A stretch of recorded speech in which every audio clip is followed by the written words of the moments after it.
গত রবিবার চলে গেছিলাম মা শ্যামসুন্দরীর মন্দিরে।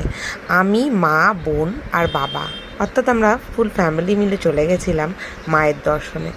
মায়ের দর্শনে এসেছি, মায়ের জন্য এখানে ফুল, মালা, ধূপকাঠি, এছাড়া মায়ের যে সবথেকে মেন প্রিয় প্রসাদ সেটা হচ্ছে চাল কলা, অর্থাৎ মা এটা সবথেকে বেশি পছন্দ করে এবং মাকে এখানে পুজো দেওয়া হয় চাল কলা দিয়ে। এছাড়াও মাকে তো এখানে বালিকা রূপে পুজো করা হয়, তাই অনেকে মায়ের জন্য চকলেট, বিস্কিট অনেক কিছুই সাথে করে নিয়ে যায়। তো তোমরা যারা দেখবে তারাও যদি এখানে যাও, মায়ের জন্য অবশ্যই চকলেট নিয়ে যাও।